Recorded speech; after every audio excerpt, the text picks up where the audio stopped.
It's the same old story every time, people. I'm telling you, if you count the points that Arsenal have lost this season, yes, I know we've had our injuries, we've had our problems, but I'm pretty sure we can find at least 10 points just through the bozo-ness of these referees, man. The amount of times they've cost us this season has been absolutely criminal, right? And you look at today, what's happened, and actually, I came back a few minutes late from the break, right? I've come back a few minutes late now, and I'm seeing Everton with a penalty, so I'm like, oh, what's going on here? So no emotion from my side. I'm going to go check what's actually happened to Lewis-Skelly and this incident that was apparently a penalty, and it's not a penalty. It's clear as day. At the very least, actually, it's probably a foul for us. It's probably a foul for Arsenal, not a penalty for Everton. So I don't understand what's going on. I even see other fans of other teams, and even they're confused. How is this a penalty? Because at the end of the day, these referees, they just suck. They just suck. They're not good. They're not good. And I don't know what it's going to take to solve them or to solve this issue. And in my opinion, to be honest, when I think about it, we have to bring in referees from abroad. We have to bring in referees from Italy, from Germany, bring referees from South America, bring people who don't have any allegiance to the Premier League, to a football team, to anything in England, and just let them be the referees, because a lot of the time there's a lot of bias that is going into a lot of these decisions. And these referees, even if we're being kind to them and saying there's not an agenda, there's no bias, they're just rubbish. They're just absolutely rubbish. So please, at the very least, let's bring in people from abroad who maybe will do a better job than what we're seeing right now. So yeah, very quickly again on this Darren England fella, I actually just read right now that apparently do you guys remember Lewis-Skelly got sent off early on, I think it was against Wolves, and he got a red card, and it wasn't a red card, obviously. Michael Oliver's given him the red card, and apparently the guy on VAR that day was Darren England, and he's not overturned it. He's not said, listen, Michael Oliver, I think you made a mistake there. And you look at what he's done today, like either he's completely idiotic, like if you saw what he did, he blew for full time, and then realized he blew for full time and gave Everton a free kick. Like I don't even understand what he's doing. He seems so slow. Like upstairs things are not connecting with what was happening today with Darren England. So yeah, as I said, just a stinky referee, but he's not the only one. Today it's Darren England. As I said, the other day was Michael Oliver. Tomorrow will be Anthony Taylor. Why do I know these referees? Why do I know their names? I shouldn't even know their names. These are just referees. They should just be doing their job in silence. No one hears about them. No one knows what they're doing. Because they're not causing any controversy. They're just doing their job. But these referees, time and time again, we know their names. We know their stories. Because they're constantly making terrible decisions. So today, absolutely diabolical from Darren England. Absolutely criminal. And Arsenal, again, in my opinion, are suffering because of this racist agenda from the media especially, and that's obviously going down to the referees as well. So yeah, this is something we need to look at, we need to combat, because it's actually quite sad that in this day and age, right, already 18 years old, Lewis-Skelly, he's been painted like some sort of criminal, some sort of thug, some sort of, overly arrogant, bad human being, when he's honestly... You see everything about Lewis-Skelly. He's a good kid, come from a good family, and this is breakthrough season. He's playing for Arsenal, he's playing for England, and this agenda, this reputation they've built about him, right? It's already cemented at this point. The referees have it in their heads. Yeah, this guy, he's this, he's that. Let's give him a red card when it's not a red card. Let's give it a penalty when it's not a penalty against him. And kid's only 18, so for me it's absolutely ridiculous. This keeps on happening, but hopefully at some point it will change. I have no hope that it will change, unless obviously the whole referees, as I said, all these referees get kicked out. We bring in referees from abroad, as I said, from all these different countries who are neutral, and they just do a job in silence without us knowing their names. They just come in, do a job, go home, right? Not what we're seeing right now.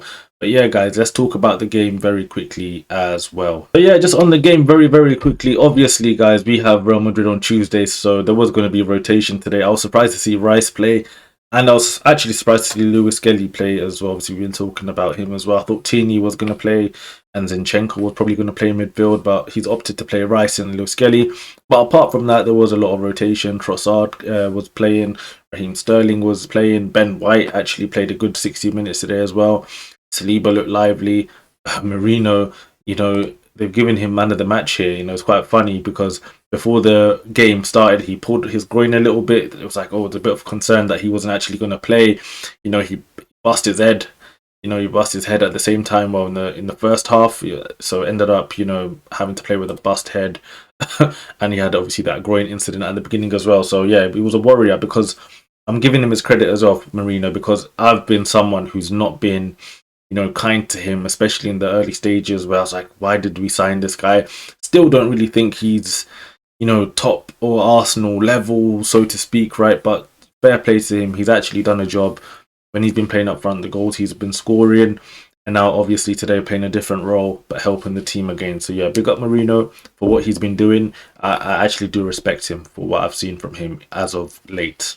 Apart from that, the other standout today, I'd actually say Kiwior today was actually pretty decent. He was actually pretty impressive. He was impressive me. Like, you see him going into the game, his passes. There was one time early on, Saliba had it, and it's like we're attacking. Saliba had it. I think Ben White had it, and it was like, well, all our defenders are sort of on the right hand side doing one touch. Declan Rice was there as well. It's gone to Kiwior.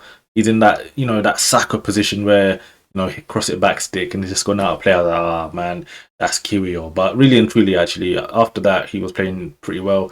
His passes were good. And it's one of them ones with Kiwior, right? We don't really know how good he can be because he's been in and out the team. He's not, well, in and out the team. He's been out the team. That's a better way of putting it. Obviously, he's not going to get a sniff when Gabriel's there. But overall, I was impressed with what I saw today with Kiwior. And he's going to play against Real Madrid most likely. So we're going to need him to, rise up against Kylian Mbappe, Rodrigo, Bellingham, all of these sort of guys. We're going to need him to be a very, very solid player for us, especially in those two games. The only two negatives I can say really from the game, potentially, I would say I wasn't happy with the fact that Noneri just keeps on getting forced out wide. He's not a winger.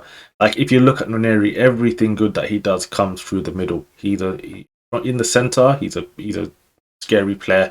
But if you make him hug the touchline, listen, he can be effective there. He can do a job there. But it's not his game. He's not Bukayo Saka. He's a young kid. And at the end of the day, as I said, honestly, his future is going to be either playing that, number 10 position, or if there's too many options, maybe like a false nine sort of thing. But definitely more in the centre. He needs to be inside. He needs to be playing one-touch football. He needs to be, because he's got very sharp movements, right? But it's not really conducive, in my opinion, to playing on that touchline. But obviously, we haven't got the squad right now, and Saka's barely getting back to full fitness. So it's one of them ones. He tried today, but didn't have a great game, in my opinion, for the minutes that he was on. Trossard as well. Good goal, but very frustrating at times as well. He's just one of them players. He's very frustrating. Very frustrating. He'll make some weird decisions. He'll lose the ball. He'll not be doing anything, and then all of a sudden he'll score a goal. So he's just one of them weird players. It's very hard to judge a player like Trossard sometimes, because, as I said, he'll be doing all of these frustrating things, and then all of a sudden 1-0 Arsenal. He scored an important goal, and it kind of masks over a lot of the other things that he's been doing throughout the game. But all in all, Raya maybe could have done better with the penalty. I think I don't understand the way I think he just dives early. He dives early to make, he's already made his mind up. He doesn't wait for the striker to actually, hit the ball. He just dives.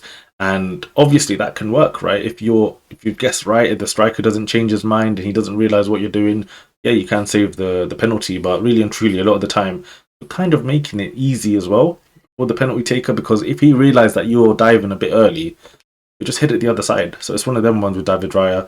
Maybe work on them penalties, because you never know. In these two games with Real Madrid, we could be in a situation where we go to penalties if, everything, obviously, if we end in a draw over two legs. So one of them ones with David Raya needs to work on that. Last season, obviously, when we went to penalties against Porto, did a good job, but a little bit worried when it comes to his penalty shot stopping and all of that. But yeah, apart from that, guys, let's have a look here at the table again. And yeah, it's pretty much over in the Premier League. We knew this for a long time anyway. Liverpool beating Everton the other day, and us obviously failing to beat Everton today is what it is. The season's done in terms of the Premier League, and it's literally just on these Real Madrid games. Let's see what we do against Real Madrid. If we can come through those games and we can get to a semi-final of a Champions League, then we've still got something left to play for. If not, though, our season's done, especially in the Premier League. And it's one of them ones. Just secure this second place finish, keep it moving, make our signings in the summer, and Andrea Berta has got a big job to do. And hopefully, we really push on there. Actually, guys, very, very quickly, last thing I wanted to talk about as well before I do forget, right, it's Kieran Tierney. Kieran Tierney as well is a player that I am very impressed with. Like, we know Tierney, obviously Arsenal fans love him anyway. He was meant to be captain of the club. He was meant to be, someone that we just all got behind. Kieran Tierney, our number 3, all of that came in, won the FA Cup. But the injury situation with Kieran Tierney has really obviously held him back at Arsenal Football Club. And by all accounts, he's going to leave at the end of the season, and he's going to, probably go back to Celtic. But for me, I don't know, man.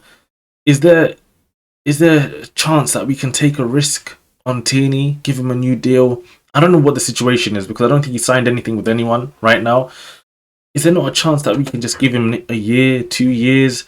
Just give him another chance, right? Because at the end of the day, he might not become injury prone again. You don't know.